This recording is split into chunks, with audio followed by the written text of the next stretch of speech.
Hey everyone, thank you so much for joining the Random Thoughts podcast. I'm your host, Carri Aller. I'm so excited for today's podcast. I really think it will be a blessing to you.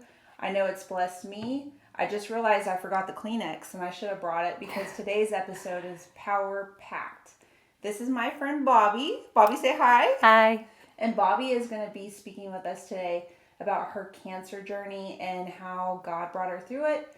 I'm really excited. I know it's going to bless you, so let's get into it. Bobbie, thank you so much for coming. Thank you for having me. Yeah. Okay, what I would love for you to do is just to share kind of your journey and your testimony of what God's done these past couple years in your journey. Okay. Well, it started in 2024. My mom had never had a mammogram her whole life. She went ahead and scheduled one, and then she thought about it, and she's like, it's uncomfortable. I'm nervous about it, so she canceled it. Well, she kept feeling this push to get it done. She was 58, and so she scheduled it. She went in, had the mammogram done, and they found a lump. So she had a biopsy. They found out it was cancer, but it was contained. It wasn't in any lymph nodes yet. So she had it removed, and then they wanted to do genetic testing just to see if there was anything that she could have passed on. So they recommended that I get tested. So I went and got my genetic testing done, and I was positive for what's called a BRIP1. And that is a genetic mutation that gives you a higher risk for ovarian cancer, but it can also cause a higher risk for breast cancer. So I had the testing done and it came back positive for the genetic mutation. I went to a breast surgeon and they had recommended a mastectomy and we could do reconstruction surgery. So I agreed to that. I thought it would be better because then I would eliminate the risk of having breast cancer and going through all that, potentially.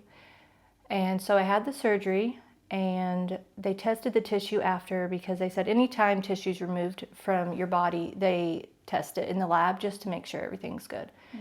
And they found what's called DCIS inside the tissue. And what that is where the cancer is enclosed in a milk duct in your breast.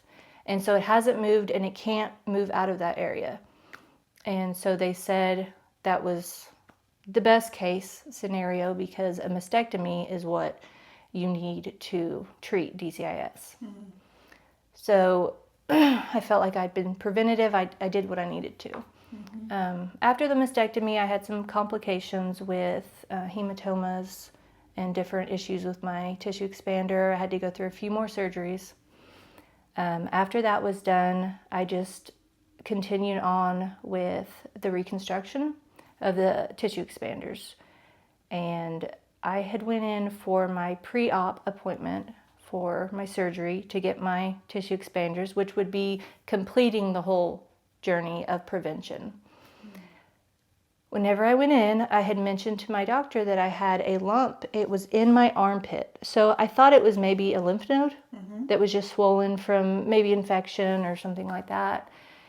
And she seemed concerned. I could see it in her face. And so she left the room. She came back. She measured it.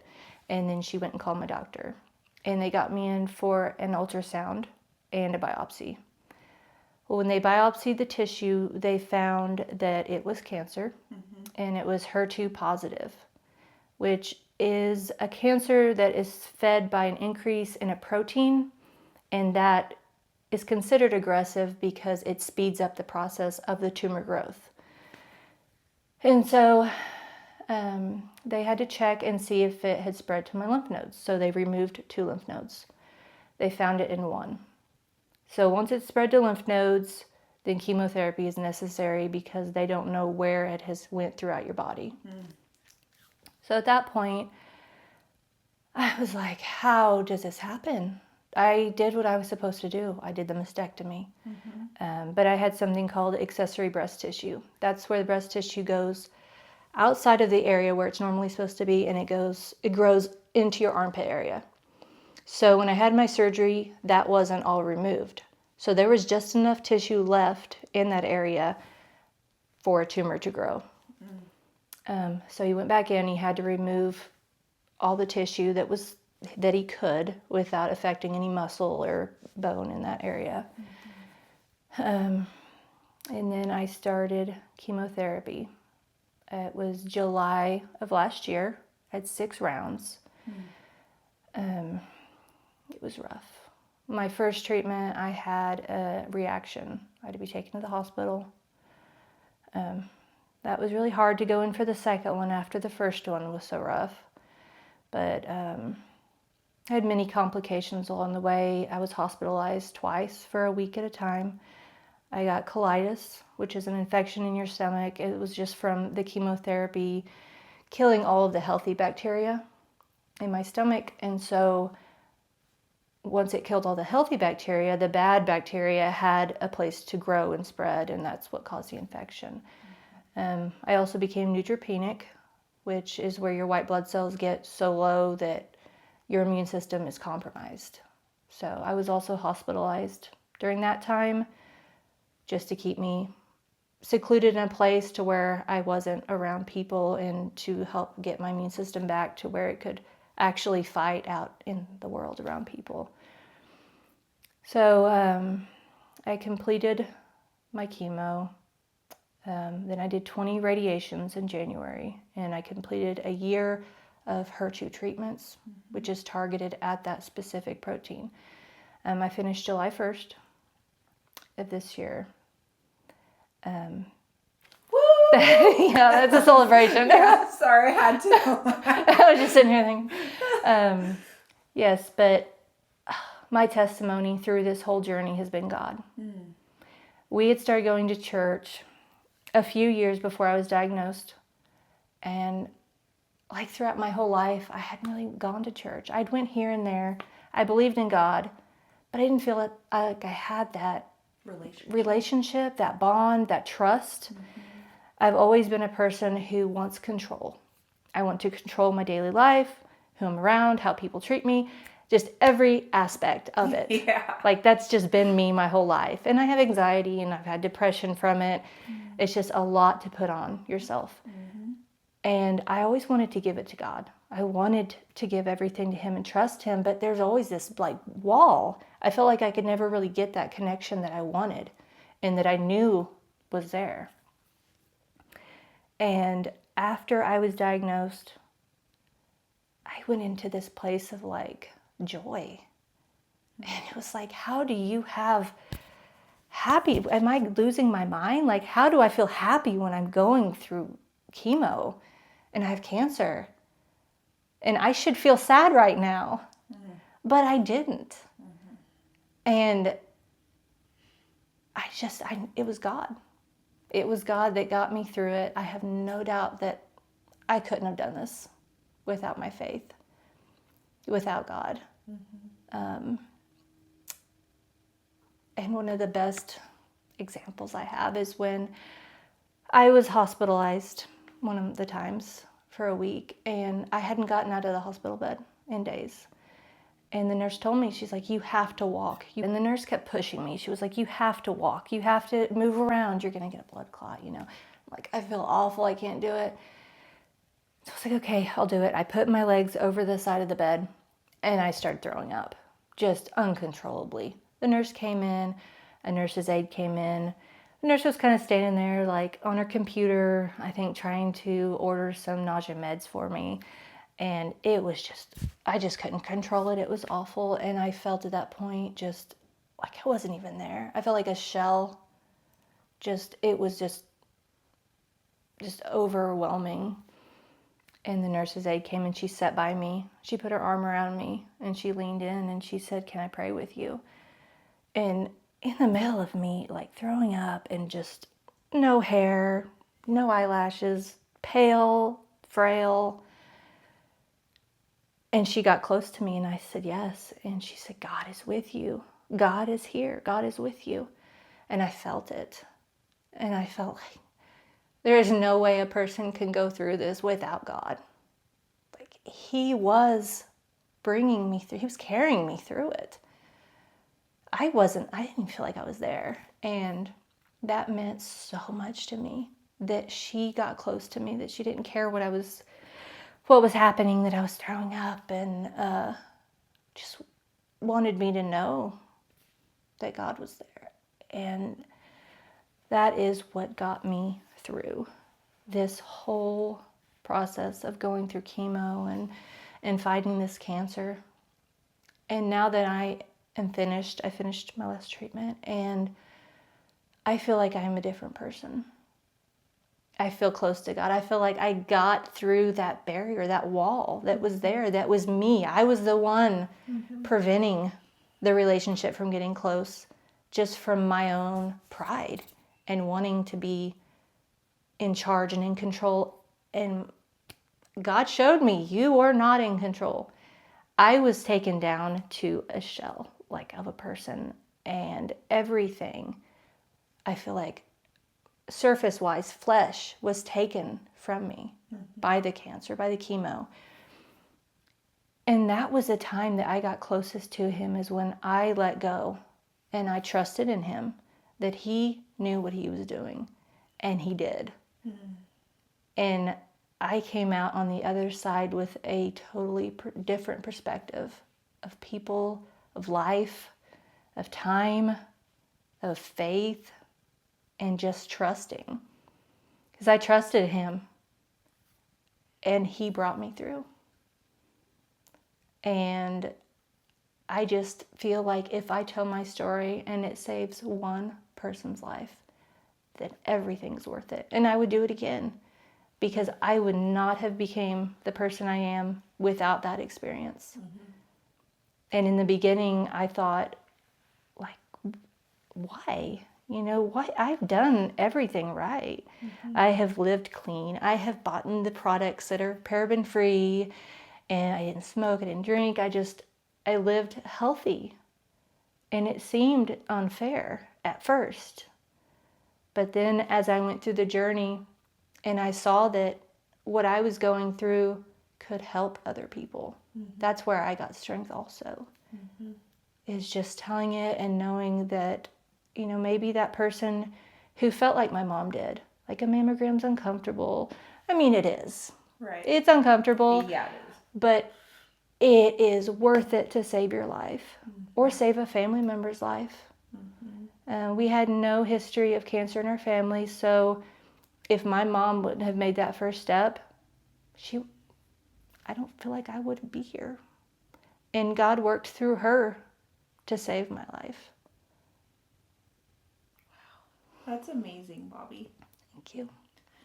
I just love this girl so much. I've known her a long, long time. Yes. Long time. Since babies were young. Yes. And I can see a difference in you, Bobbie. Just, I see the Lord, like, shining through you. Yes. Like, in a big way. I'm Yes. so proud of you. I really am. Thank you. You're welcome. I have a question for you. Sorry, guys. I'm trying to get my composure. I told her when we started this, I didn't wear waterproof mascara, and I should have, because now by the end of this, I'm all look.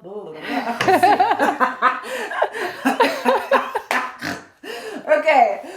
I love the snort. You still have the snort. Yeah. I told her by the end of this that I'm going to look like a KISS member, because my mascara is going to be late, but it's fine. Bobbie, I have two questions. One, for the person that may be walking through something similar, what advice would you give them? And second part of the question is, if you're a family member of someone that is walking through what you went through or something similar, what advice would you give them? Well, that's good. God, if you're going through something like this, is trust in the Lord. Lean on him, trust him, pray, and believe that he's going to get you through it, because he will. Because you can't do it by yourself. Even with the support of people, doctors, nurses, that's like surface level support of our bodies to get us through day to day. But to actually bring yourself through cancer, you need the Lord. God's strength is the only thing that can get you through. And for family, I just say just support support them, understand that they might not always be thinking clearly with just different emotions. It's a roller coaster. It's sadness, it's anger, it's regret, it's, you want to blame it on something, or it's a roller coaster. And it's hard to go through that with someone you love. I know my husband, he struggled with just feeling helpless because he saw me in pain. He saw me going through this, and he wanted to fix it because that's how he is. He wants to fix things, and he couldn't fix this. He couldn't. He just had to watch and go through it with me and pray with me and just support. All you can do is just be there and support them through it. That's a really good word. Because I feel like when people are walking through something hard, whether it's a cancer journey or a diagnosis of some sort, or maybe a family member passes away, I think people don't really know what to say or how to help. Yes. You know what I mean? Yes, I went through a lot of that. I got so many questions. And one of the hardest things was when I was diagnosed, people started recommending like natural cures, bee venom, ivermectin, fruit diet, different things like that. And it's like, that's nice if you have, maybe you could try it if you had a slow moving cancer, but mine was aggressive and there was no time to waste. The doctor said we had to hit it, and we had to hit it hard and fast to stop it from spreading. And then I would get the question, when are you going to lose your hair? Why do you still have hair? And I was like, why? Why do you want to know that? But my husband shaved it before it started coming out just so I could feel a little bit of, control, I guess, in the situation of how my hair looked, because losing my hair was significant. I've never had short hair. And when I looked in the mirror and my hair was gone, it's hurtful.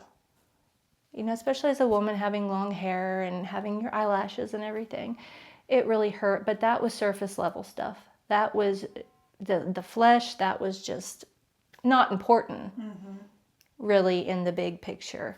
But it did hurt. But it grows back, and it grows back better too, thicker and everything. So that's one perk. But what would you say to the person that maybe they got a diagnosis from a doctor? Would you advise them to get a second opinion? Do you just kind of pray through it? And if this, if you're with the doctor, like you're like, okay, I'm just going to do what they say. Like it can be kind of hard to know what to do. What would you say to that person? Right. Well, I had several different doctors. When I first had my mastectomy, I went to a breast surgeon, and then I went to a plastic surgeon who was going to do the reconstruction. And then I saw an oncologist who, when I first went to her for the DCIS, she said, we don't need to do any treatment. A mastectomy is what you do for DCIS. So I had seen her. She gave me her opinion. That was before they found the tumor. But I felt good with my breast surgeon. I trusted him. I think if they do thorough testing, I had an ultrasound, a CT scan, a PET scan, blood work. As long as you see that they are going through all the steps, testing and confirming your diagnosis, I feel like, you'll know if you feel comfortable with them. Because you really do need to feel comfortable with your doctor going through this, because it's so personal. And you have to really have that trust in them, and if they have a good bedside manner and treat you well. That's good. It's really important. That's really good. What would you say to the person that maybe has young kids? When you were going through this, you had young kids, kind of all ages. Yes. Like, how did you handle that with them? I would say that's the most difficult part that I went through.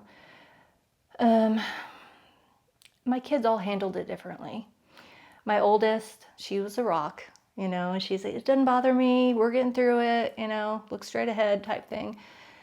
My 13-year-old, she was kind of quiet about it, didn't really say much. Now my 10-year-old, she was 10 at the time, she struggled.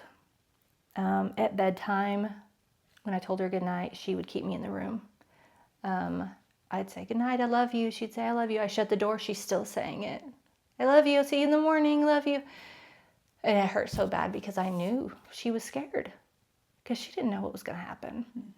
And when I would have to just stay in the hospital, she'd call me a lot. She was just terrified of losing me because as kids, they hear of people having cancer and passing from it. Right. And so they thought that's what was going to happen to me. And I tried to reassure them, but they were seeing the outside. They were seeing me decline in just the way I looked. I didn't look like their mom, like they were used to. I wasn't able to do the things, energy level. I was sick, I was throwing up. And to them, that's what they saw, and that was scary. My youngest son, he kept to himself a lot about his feelings, but when he did open up to me, he said, I'm scared. I'm scared of you being gone. And it was so hard. But I just reassured him, we're going to get through this. And it's going to be okay. And thank God that it was. But it was very confusing to them. But I tried to be honest the whole time, just letting them know what was happening, how we were treating it, just so they knew that there was something being done that was going to cure their mom. That's a good word. So you were really transparent then with the process with them. Yes, because I have been on the other side. My dad had laryngeal cancer a few years prior to my mom being diagnosed, and for him, he's very protective, my dad is, and he doesn't like to share anything with me that he feels like will stress me or make me upset.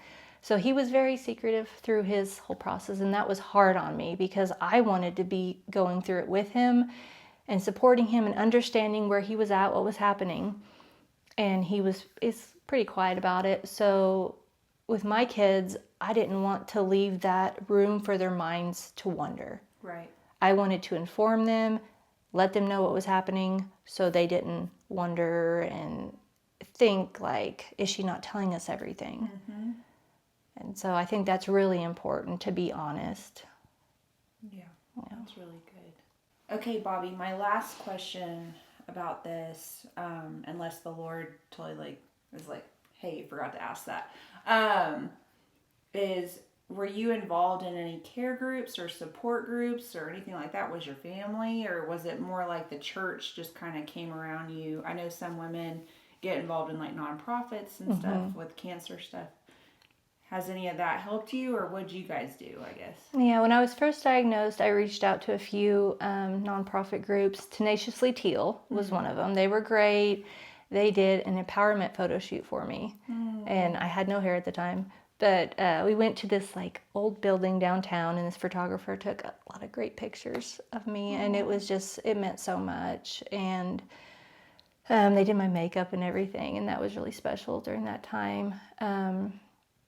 But yeah, support groups are great just to see that other people are going through it, how they're handling it, because sometimes, there's things that you don't think of that might help you feel a little bit better just getting through it. Our church was wonderful. I mean, they just surrounded us and brought us meals.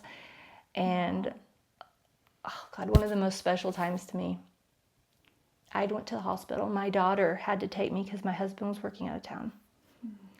And I don't even remember the drive, but she said that I was saying I was dying. I had horrible stomach pain. She was terrified. So she dropped me off at the hospital, and she called the church, and she spoke to the pastor. He drove up to the hospital, and he sat in the room with me. And I was just out of it. I was in agony, but I remember looking over there and seeing him. And he was there, and he stayed there until my mom came up. And he visited me at the hospital, and he prayed for me, and the whole church did. They prayed for us. And it meant so much because they went through it with us. And that support and the prayers and encouragement, that it meant so much. And it really did help us because it's hard sometimes when you're going through that to not become reclusive. And for me, I didn't want people to see me like that. Right. I didn't even want my kids to see me like that. If I could have hid it from them, I would have, just because it's hard to see someone you love, and to see what chemo does. I mean, it destroys your body, but it is for a greater good. It is. It does its job, but it's rough. Rough. And support groups are great. The church, just keeping your faith. I love that your daughter, her first thought in that was, I'm going to call church. Yes. Like, I don't know if you've really, like, thought about that, but, like, in that moment, you were in this pain, and your daughter looked at you, not knowing what to do, and her first thought was, like, God, church. Yeah. That's powerful. Yes, girl. she has strong faith. Yeah. She does, and that's what got us all through. But and it just meant so much to me. Have that. You're pretty awesome, you know that. Thank and you. Even more so, our Lord is awesome. Isn't Yes, he is. Yeah, he is. Yes. Okay, we're gonna switch gears. We're gonna go to laugh with me. You ready? Okay, I'm ready. Okay, I warned you. I mean, granted, didn't give you a whole lot of time, but I warned you that you're gonna do a funny story. Maybe. Have you thought of one? I don't know. It's hard to come up with a funny story, but you've got some. Oh, I you know I do, Bobbie. Okay, you know I do. Well, this happened last night, actually. Oh. My children. Okay, Abram's 20, or almost 20. He'll be 20 next month, which is weird. I have a 20-year-old almost, right? Yes, I remember when he was tiny. I know. And he was dancing with us in a circle. Yeah. Oh my God. Yeah, it's crazy. And then Hallie's 18. Okay, so Matt's at work. Okay, if you're a first responder family, you understand. I'm going to put this tissue over here because that looks gross. But, okay. If you're a first responder family, you know that, like, the mom or the dad, whoever's home, is holding down the home front, okay? So, if you have more than one kid, you're outnumbered, right? I So get then that. when they're older, it's like, oh, geez. So, Hallie does something. She has, like, one of those, what are they called? They're, like, the new squishy things that are, like, really popular. Nito? Not Nito. A dumpling. Oh, yeah, I've seen Okay, those. so she had a dumpling in her hand, right? So homegirl is over there like, hey, Mom. She's like throwing it, you know? And then it goes on the ceiling. I want you all to understand that at our old house, there were several oil marks on our ceiling from our children, Hallie mostly, throwing that and getting it stuck on the ceiling. So, anyways, I'm over there like getting onto her. Okay, have you ever gotten onto your kids where, you know, your flesh comes out? Yes. Okay. I had one of those moments last night, guys, where my flesh was coming out. And anyway, I was like, Hallie, quit. You know, like, I was getting heated. Well, then I look, like, I see Abram move out of the corner of my eye. He has his camera and he's recording me. Oh, my God.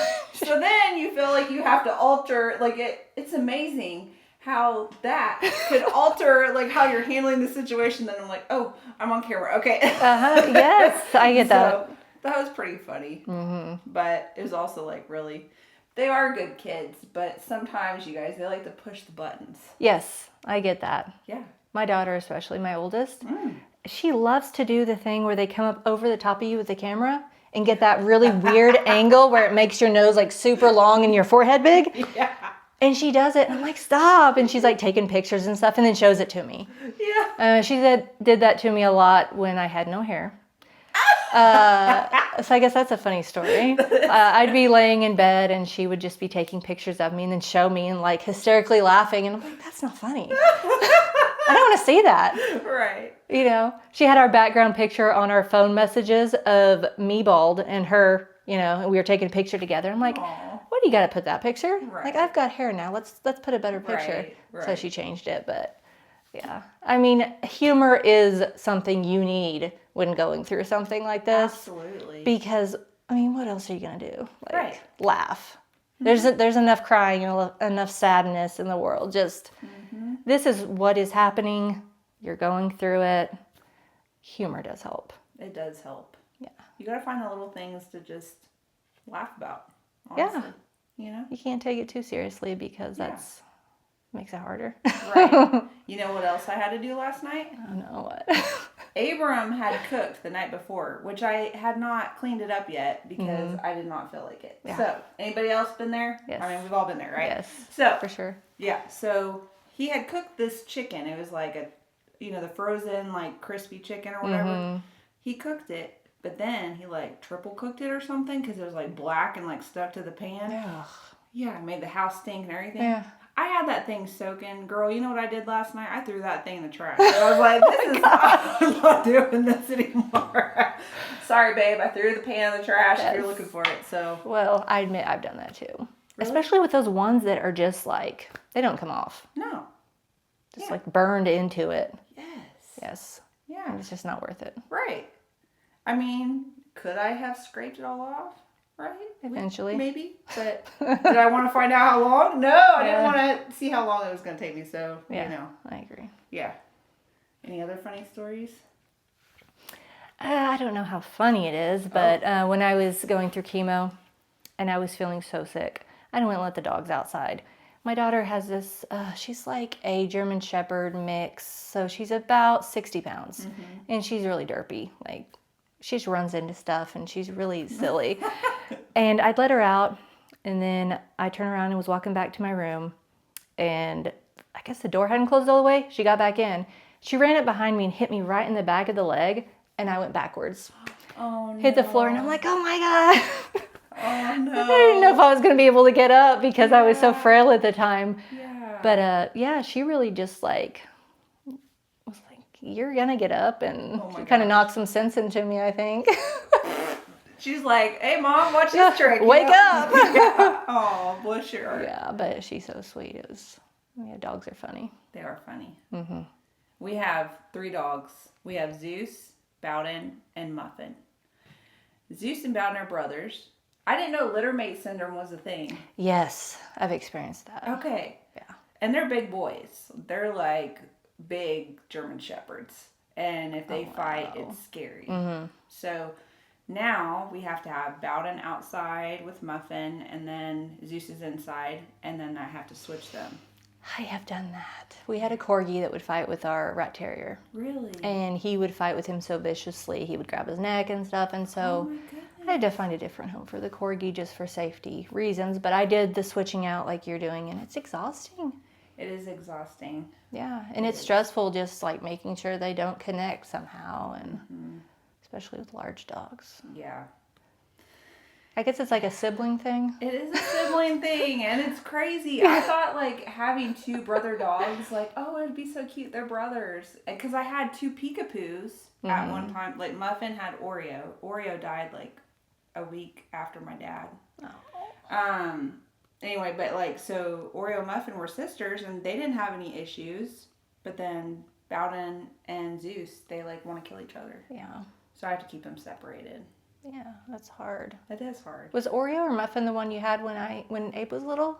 No, that was Brownie. Brownie, yes. Brownie had her tongue out and everything. Yes. Yeah, she's so crazy. And Mittens, is that? Yes. Mittens died Abram's senior year of high school. Wow. Yeah, she lived a long time. Yeah. Like his whole time growing up, she was there. She didn't like me. She didn't like anybody except for Matt and I, and she tolerated the kids, but like she would go back, you know. So yeah. They would torture her though. Oh. I think I messed up when she was little though, because I had my nephews and nieces over one time and like passed her around the circle, but I don't think Mittens like that. No, yeah, probably not. Yeah, so I think she was like, people. All right, guys, we're going to move into the next part of the show. It's called Random Thoughts. You ready for this? Yes. Okay, here we go. All right, Bobbie. Even when a balloon is half inflated, it is completely full. What do you think of that thought? I don't know what to think of that. that's like, yeah, I mean, I guess it's expanded, so, but it's weird, right? That is weird. It's a weird random thought.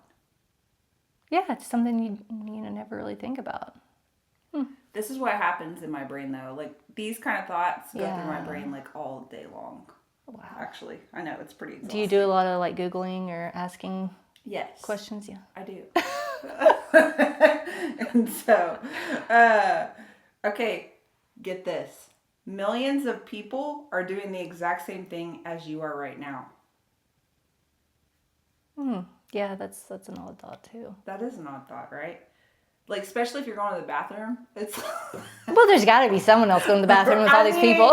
Yeah, somebody, Yeah. right? Oh, bless it. Okay, Bobbie. How do our brains remember that we forgot something, but we can't remember what that thing is? Yeah. Yeah, that's wild. I know, right? It's like you have a glitch. Yeah, but it like recovers the information Yeah. like a computer. Yeah. Just goes somewhere where you can't see it and then it surfaces. Uh-huh. Yeah. It's like I got a bunch of tabs open and I don't know where the tab is. Yeah, and you just have to find it. Right. Yeah. Yeah, it's interesting. Okay. Oh, get this. We talked about dogs. Mm-hmm. I wonder what my dog named me. Yeah. Yeah. Probably just whatever you say a lot to it. You know? Okay. If you're like, hey, and then you say it and they're like, oh, that's my person. Yeah. That's true. Just whatever they hear a lot of. That's good. Yeah. I always tell my dogs, like, every night, Mommy loves you, you know, but I say, Mommy loves you. Oh, so mommy, yeah. Yeah, they think I'm Mommy. That's cute. Yes. Okay. All right, here we go. Your stomach thinks all potatoes are mashed. Yeah. I mean, Bobbie was like, if you chew them, yeah. ooh, do some people like try to swallow? If you just like swallow to fry and Oh, I've done that. That's horrible. yeah. I like was talking and I like didn't think about chewing and I was like, It was weird to get down. yeah, it was. It was really weird. Okay. Okay, this last one. Oh wait, no, I gotta do two more. Okay, two more. Okay. In order to fall asleep, we have to pretend to be asleep. Yeah. Pretend to be asleep. Right? Because we just have to lay there with our eyes closed, and then eventually we do go to sleep. Yeah, it does work. Yeah. Like you like trick your brain into being like, eyes are closed, laying down, time to shut down. Yeah, interesting, right? All right. Now this is going to push people's buttons a little. Uh-oh. If Earth was flat, the edge would probably be a tourist attraction. Yeah. Looking over the edge. Yeah, kind of like the Grand Canyon. But then what would happen? I mean, I guess gravity, I don't know. Yeah. Just like fall. That'd be tough. That'd be a long way down. Yeah, it would. And like, would it ever end? Like, where would you hit? Oh. Just keep falling. Oh. This is going deep, guys. Yeah. It's going deep. It's a crazy thought. Okay. All right, guys, we're going to move into the next segment of the show, which is called This Message is for You. And Bobbie, I'm going to read out of Hebrews today. You ready? Yes. Okay. Ready. And tell me your thoughts. Hebrews 10:23. Let us hold on to the confession of our hope without wavering, since he who promised is faithful. Yes. That speaks to me. Mm-hmm.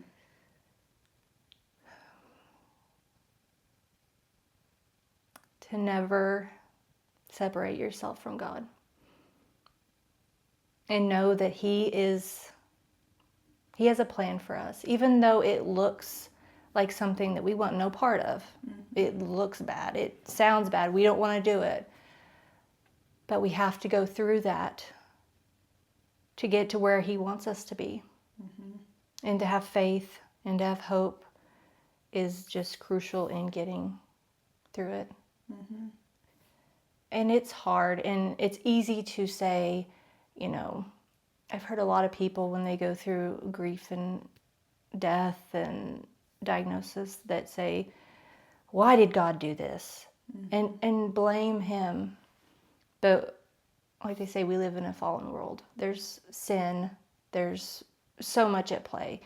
And even though we're going through it, it doesn't mean that God is punishing us. Because it's very easy to think when it hurts or when it doesn't feel good, it's punishment. But I went through this for a greater good.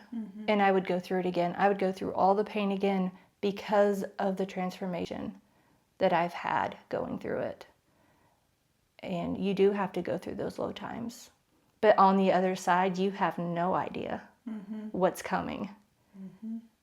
And it's part of your journey, part of the plan, part of where you need to go, what needs to happen to get you to that point. Because often we have like roadblocks set up with our flesh, with our pride and our need for control and worrying about what other people are thinking of us, which causes anxiety, depression. A lot of mental health issues just from the way the world is, the way people treat each other, things like that.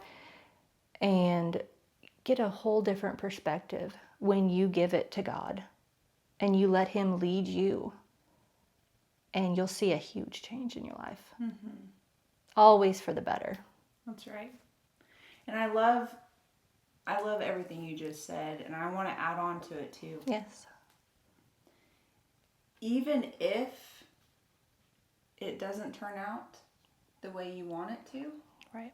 Like someone might be watching or listening right now where maybe you are walking through this, but you feel, or maybe it looks like the outcome is not what you want. We all have to walk through that in some capacity. And it's that even if, God, it doesn't do what I want it to do, I'm going to trust you. Yes. It's like, no matter what, God, I'm going to trust you. And I want you to understand that no matter what you walk through, your faith cannot be taken from you. That's right. Your faith will never be taken from you. So hold on to that hope in Christ. And know that these stories, like Bobbie's, they're to guide us, to help us, to encourage us when we're maybe on a similar path.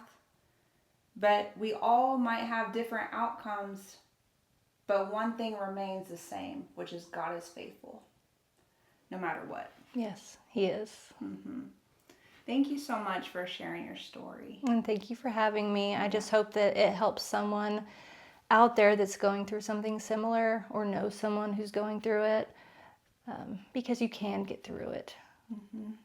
Just keep the faith and keep moving. That's good. All right, guys. Thank you all so much for joining.